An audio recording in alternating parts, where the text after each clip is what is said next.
बिस्मिल्लाहिर्रहमानिर्रहीम। अस्सलाम वालेकुम डियर स्टूडेंट्स। आज हम एडल्ट हेल्थ नर्सिंग के कुछ और चैप्टर के बारे में कुछ एमसीक्यूज़ इंपॉर्टेंट एमसीक्यूज़ डिस्कस करने वाले हैं, जो कि हमारे साथ बहुत कंसेप्चुअल एमसीक्यूज़ है, पेपर पॉइंट ऑफ व्यू से बहुत इंपॉर्टेंट है। तो आप लोग इसको ज़रा गौर से सुनिए और रिमेंबर रखिए। तो ये स्टार्ट लेते हैं। स्टार्ट लेने से पहले आप लोगों से एक छोटा सा रिक्वेस्ट है कि हमारे चैनल लेक्चर्स बाय अनाया को सब्सक्राइब करें, कमेंट करें and press the bell icon, ताकि नेक्स्ट वीडियो का नोटिफिकेशन आप लोग को बहुत जल्द मिल सके। The first one is patient X is diagnosed with constipation। हमारे साथ एक पेशेंट आया है जो कि कॉन्स्टिपेशन का पेशेंट है, यानी उसका डायग्नोसिस हमने किया है और उसका डायग्नोसिस क्या आया है कि उसे कॉन्स्टिपेशन हो गया है। एज अ नॉलेजेबल नर्स, एक नॉलेजेबल नर्स है, यानी उसके पास नॉलेज है अबाउट कॉन्स्टिपेशन, ठीक है। Which nursing intervention is appropriate for maintaining normal bowel function. तो वो कौन सा इंटरवेंशन जो है ना उसके लिए एक अप्रोप्रिएट ताकि उसका जो बाउल फंक्शन है वो मेंटेन रहे, नॉर्मल मेंटेन रहे, तो उसके लिए कौन सा इंटरवेंशन सही इंटरवेंशन अप्लाई करेगी उस पेशेंट के लिए। The first one is assessing dietary intake. उसका जो डाइटरी इनटेक है उसको असेस करेगी, उसे बताएगी कि आप क्या क्या ले रहे हो, फर्स्ट वीक से क्या ले रहे हो, अभी क्या प्लान है, ठीक है। तो उसके बारे में वो पूछेगी। दूसरा ये कि डिक्रीज फ्लूइड इनटेक, अगर फ्लूइड इनटेक जो है ना वो ज़्यादा ले रहा है तो वो डिक्रीज हो गई है उस वजह से, सॉरी फ्लूइड इनटेक जो है ना वो कम हो गई है तो उस वजह से हो गया है, तो उसे क्या इंटरवेंशन करेगी कि आपने फ्लूइड इनटेक को बढ़ाना है या कम करना है, ठीक है।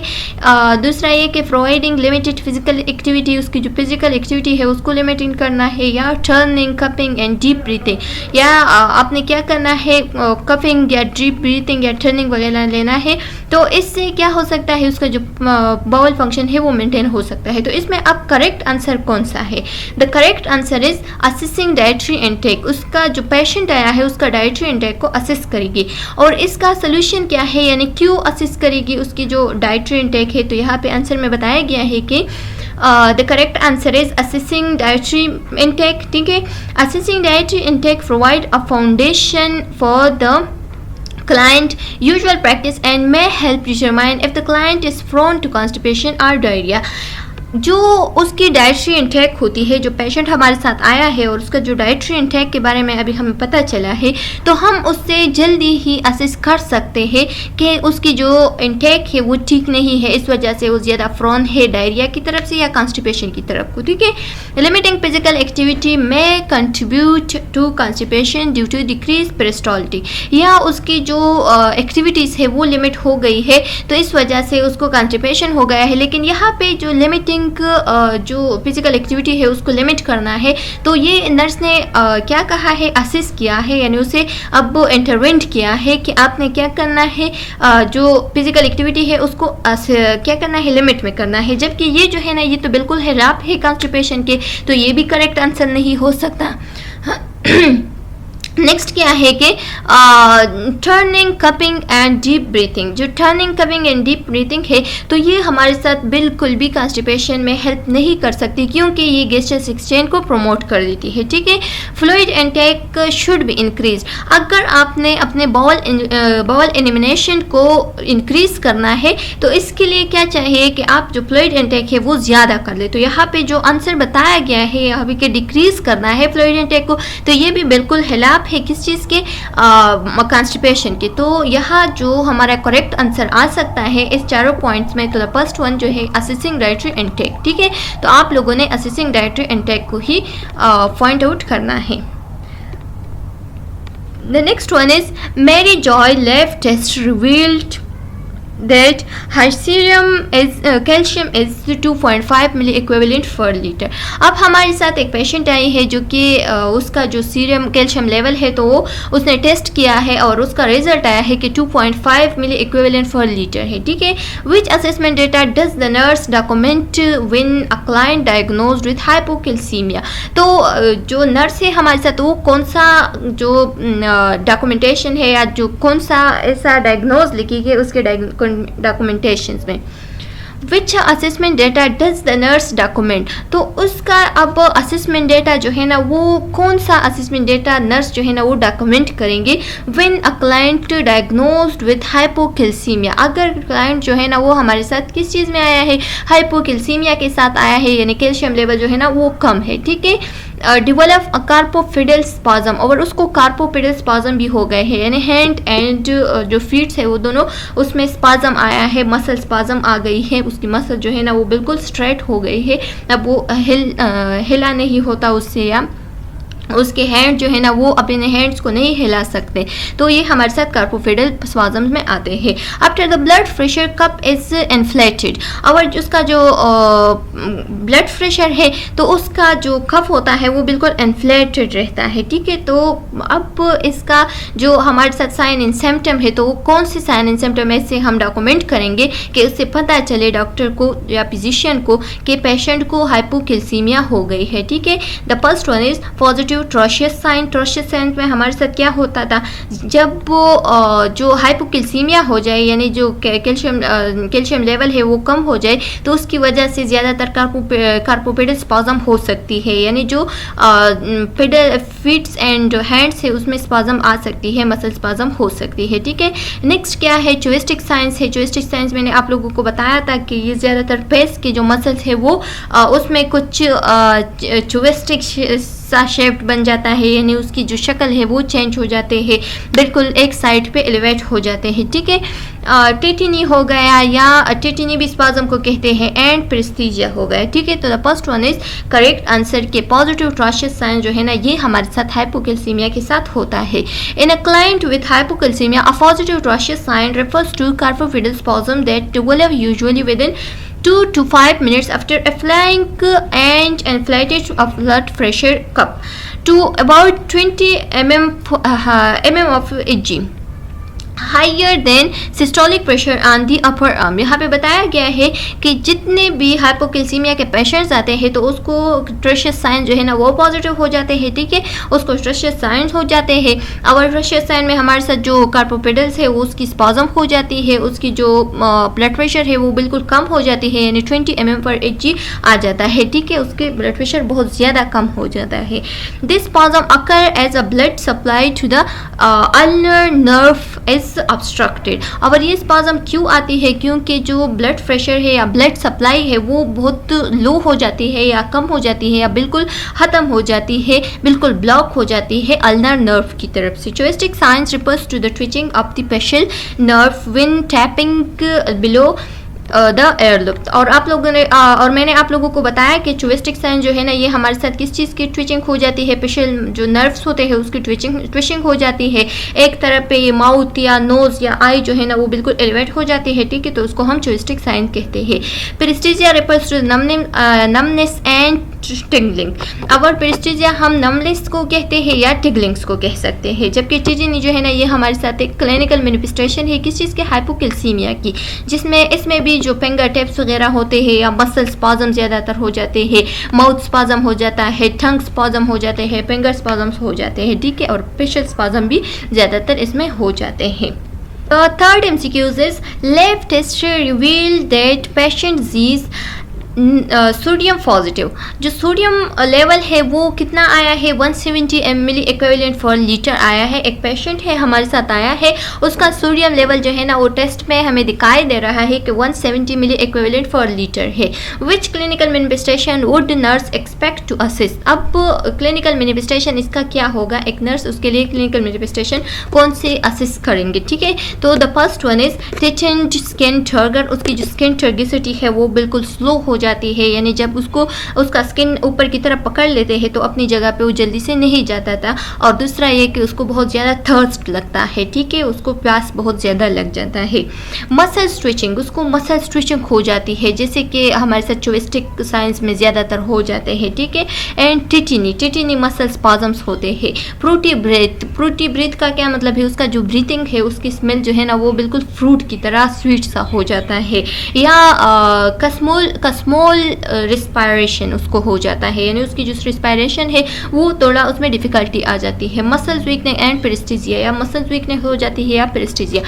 सो the best answer is the first one is the best answer because. अच्छा स्टूडेंट्स, अब हमारे साथ ये जो पेशेंट आया है तो उसका जो सोडियम लेवल है वो 170 मिली इक्विवेलेंट पर लीटर है, और हमें पता है कि जो नॉर्मल लेवल ऑफ सोडियम है तो वो कितना होना चाहिए, 135 to 145 milliequivalent per litre usually ये होता है। अगर 145 से अबव हो गया तो इसका मतलब ये है कि पेशेंट को हाइपरनेट्रीमिया हो गई है, यानी सोडियम लेवल जो है ना वो अबव हो गया है। तो इसके लिए अब बेस्ट आंसर जो होगा तो वो कौन सा होना चाहिए? द फर्स्ट वन आंसर जो है ना वो बेस्ट होता है, क्योंकि ज़्यादातर अगर हाइपरनेट्रीमिया हो जाए तो उसके साइन एंड सिम्पटम में ज़्यादातर हमें टेटेंट स्किन, स्टर्गर एंड थर्स्ट दिखाई देता है। ठीक है, typically the client exhibit tinted skin, stagger and thirst is conjunction with dry, sticky mucous membrane, lethargy and restlessness। ज़्यादातर जो ये पेशेंट्स होते हैं जिसको हाइपरनेट्रीमिया हो जाती है तो उसके साइन एंड सिम्पटम में थर्स्ट हो जाता है, ड्राई माउथ हो जाती है, ड्राई स्किन हो जाती है, उसकी स्किन टर्गिसिटी जो है ना वो एक्साबाइट हो जाती है। ठीक है, दूसरा ये कि स्टिकी म्यूकस मेम्ब्रेन हो जाता है, लेथर्जी, थकावट एंड रेस्टलेसनेस, उसको मतलब आराम महसूस नहीं होता, सुकून में नहीं रहता। Muscles weakness and paraesthesia are associated with हाइपोकलीमिया।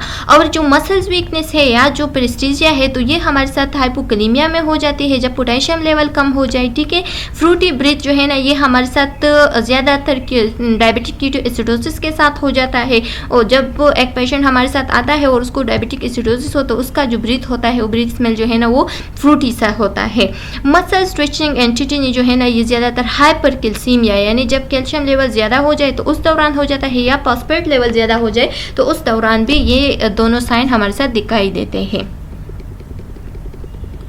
MCQ number 4 is Monk Tibon has a history of chronic obstructive pulmonary disease and has the following arterial blood gas results। एक पेशेंट हमारे साथ आया है और उसका जो हिस्ट्री आई है तो वो उसे हमें पता चला है कि वो किस चीज़ का पेशेंट है, क्रोनिक ऑब्स्ट्रक्टिव पल्मोनरी डिजीज़ का पेशेंट है। ठीक है, अब उसका जो आर्टियर ब्लड गैस है तो उसका रिजल्ट क्या आया है? जो पार्शियल प्रेशर ऑक्सीजन है तो वो 55 यानी 55 mmHg है। ठीक है, and partial pressure of carbon dioxide जो है ना वो हमारे साथ 60 mmHg है, which attempting to improve the client blood gas value through improve ventilation and oxygen therapy, which is the client's primary stimulus for breathing।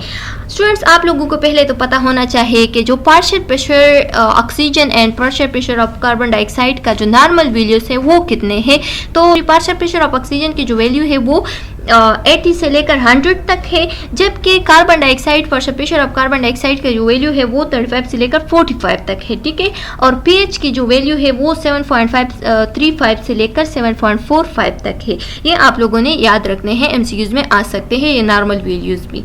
अच्छा, When attempting to improve the client blood gas value, अगर हम अब इसकी जो gas values है उसको improve करना चाहिए तो हम पहले किस चीज़ को प्राइमरी यानी प्रियोरिटी पे किस चीज़ को रखेंगे? ठीक है, कौन सी चीज़ को हम ठीक करने की कोशिश करेंगे फर्स्ट? तो हमारे साथ फर्स्ट जो ऑप्शन है वो है हाई PCO2 यानी high partial pressure of carbon dioxide, low partial pressure of oxygen, normal pH, normal bicarbonate. ठीक है, so the correct answer is पहले हम ऑक्सीजन को ठीक करेंगे। तो हमारे साथ जो PO2 का जो लेवल है वो बहुत लो है, 55 है, जबकि 80 to 100 जो है ना वो नॉर्मल है। तो इस दौरान हमारे साथ जो रिस्पायरेटरी सेंटर होता है, जो कार्बन डाइऑक्साइड वगैरह सब कुछ जो है ना वो डिस्टर्ब हो जाती है ऑक्सीजन की वजह से।